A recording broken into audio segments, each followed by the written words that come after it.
The identities and the names of those who attempted to overthrow Nigerian government have surfaced.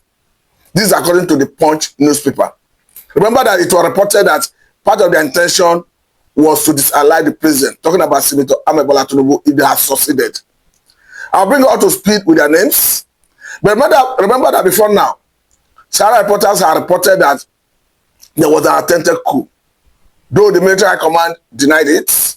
But one fact is that they never denied that about 16 high-ranking military personnel were taken into custody, though they gave a different reason for the military personnel being detained.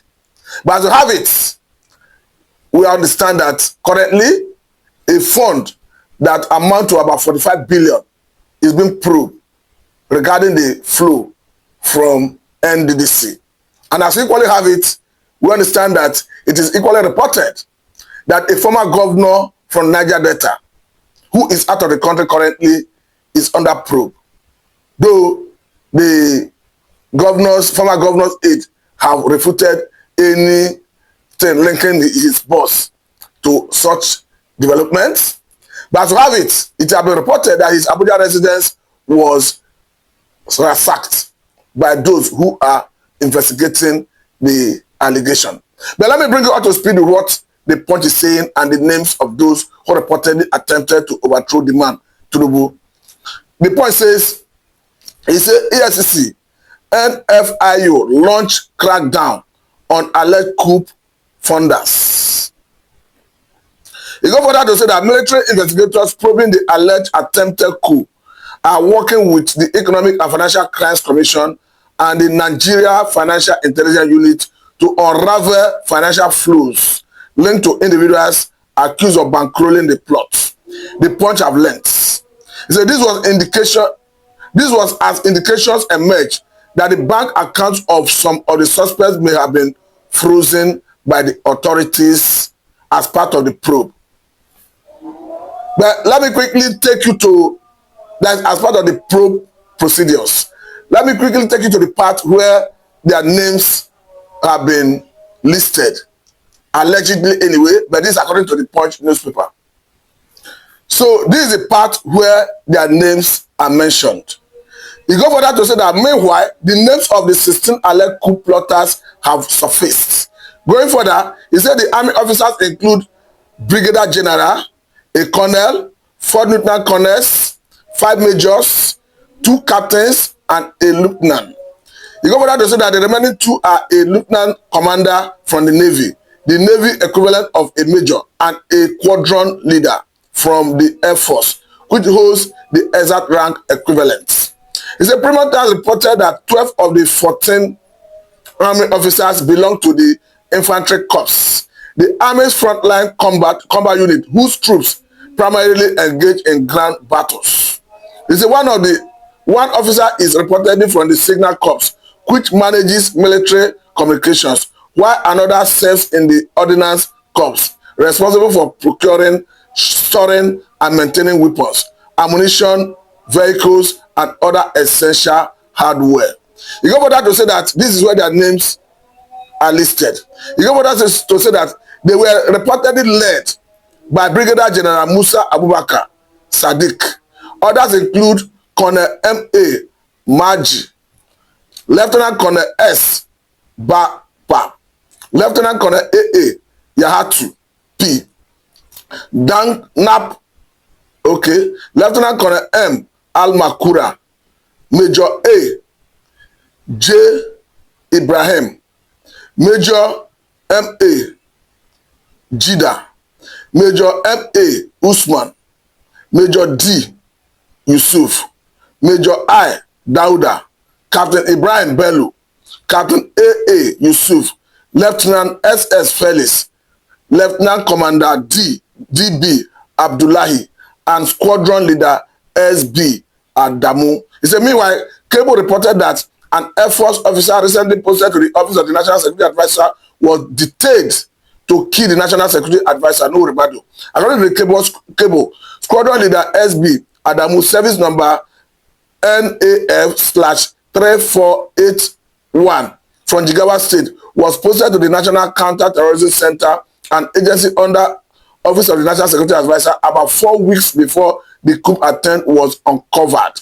Contrary to the claim that several suspects worked directly with the NSA, investigators said Adamu was the only one connected to the office through the NCTC. I think it's becoming increasingly clear that they may have been attempted coup, even though the authorities deny the allegation from the beginning. Because we have it, the military never denied that some military personnel, about 16 of them, were detained from the beginning, though they gave reason for such, which was contrary to the one in the public domain, talking about the coup. But as we have it, the home of a former governor from Niger State was ransacked. We understand that the former governor in question is out of the country at the time, and though his media aides have absorbed his principle of any culpability in the attempted coup. But just as we mentioned before, we understand that cash flow of about 45 billion from NDDC, Niger Delta Development Commission, is being traced to unravel who did what and how the money was moved. In all of this, we are still waiting and looking forward to see whether the government will come up with a definite position, whether there was an attempted coup or not. But I understand that the government continues maintaining that such never existed. But ultimately, the president has since changed the service chiefs. And he has since charged the new service chiefs to deliver on their new responsibilities, that they must protect lives and properties of Nigerians, and that they must match the new snake in the head. Talking about the new emerging threats, that they must crush it. I must say that whether we like it or not, it's part of what we need to do as a people to protect lives and property of Nigerians, because as it stands, the president is the president and the commander of the armed forces. He has the responsibility to protect lives and properties of Nigerians. So it is not out of place for him to have given such order to the new service chiefs. I want to say that it behoves on him to protect lives and property. So that is why I confidently say that if the new service chiefs are not able to deliver on their new responsibility, or rather in their new offices, that the president should not waste time in showing them the way out of the various offices they now occupy. Because I must say that Nigeria is in a haste, is racing out of time, against time, to address this issue of insecurity, particularly the one occasioned by Fulani militias. I must say that we are dealing with a very formidable force as a country, as a people, because if you go to Global Terrorism Index, it tells you that Fulani militia of Nigerian extraction is the fourth most deadliest terrorist group in the world. So I think the government should know that we are dealing with a very formidable force. Because for a group that have the effrontery, the audacity to attempt to assassinate a sitting governor, you should know that they are a formidable group. Talking about when Simon Orton was the governor of Benue State, we understand that there was an assassination attempt on him, on his life. And before you knew it, a group came out to say they are the Fulani nationality movement and that they did it. They even boasted that the governor would not be lucky next time, that he was lucky. So we are definitely dealing with a very formidable force that deserves this seriousness that from the federal government. That's why I continue maintaining, and I believe that it cannot be overemphasized, that the government in synergy, talking about federal government, in synergy with state governments and even local governments, must, as a matter of necessity, acquire monopoly of currency power to deal with these emerging threats.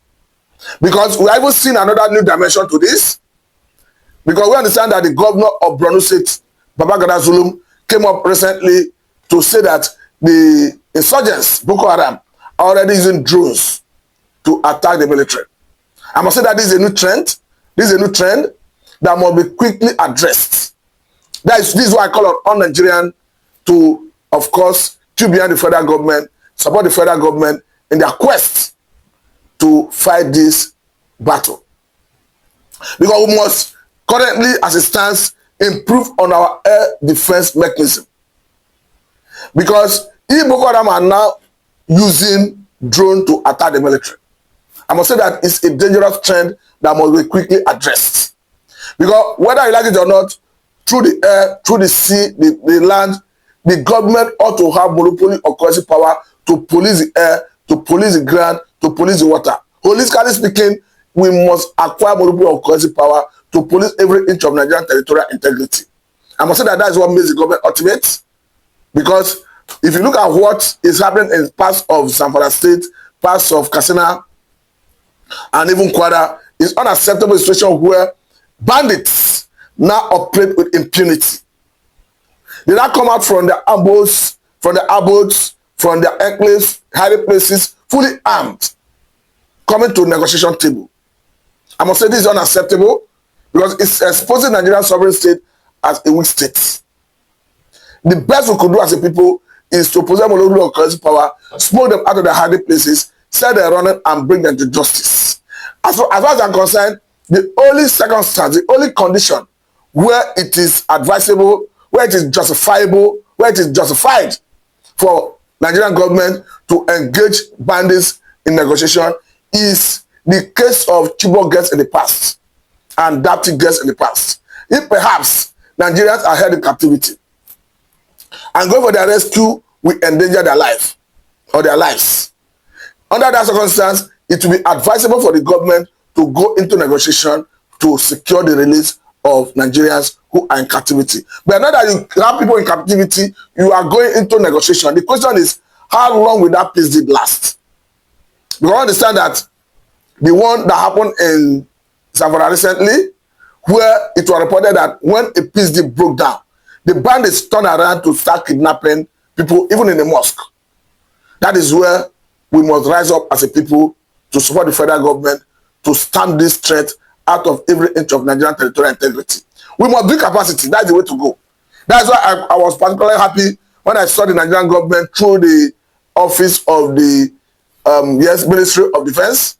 I think that was Ministry of Defense, who went to Italy to sign documents for the procurement of about 24 fighter jets. I must say it's a welcome development. When we even saw the news regarding federal government buying about 49 fighter jets to fight insurgency, for me, it was equally a welcome development.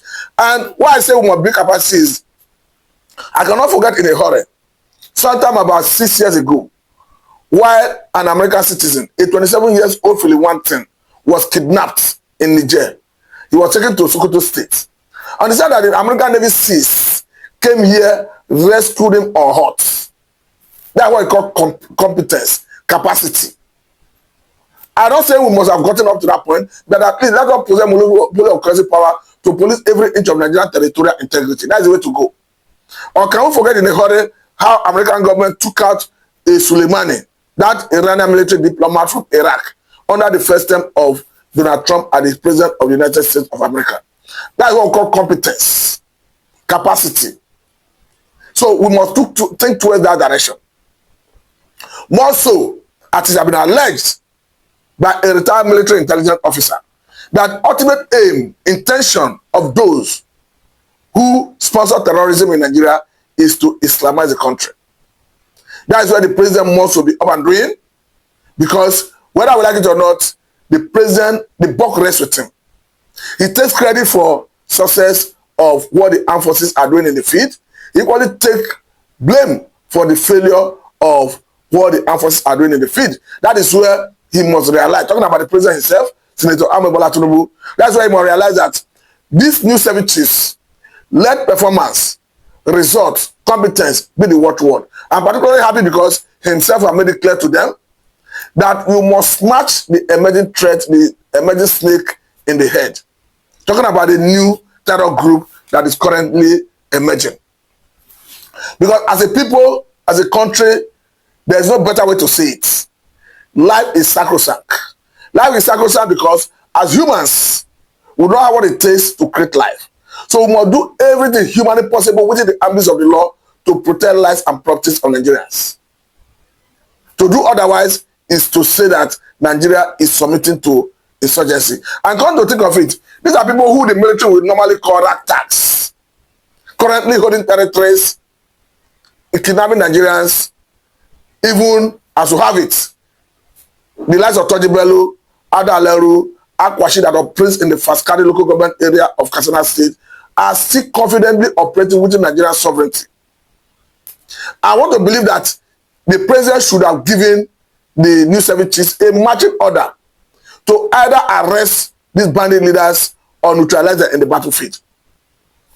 I must say that neutralizing them in the battlefield is legitimate. It's legitimate because these are people who have no value for human life. These are people who kidnap at will, maim, rape, as you can clearly see from the videos that often go around on the internet. So to neutralize them is legitimate. To arrest, prosecute them, to add a deterrent to others is legitimate.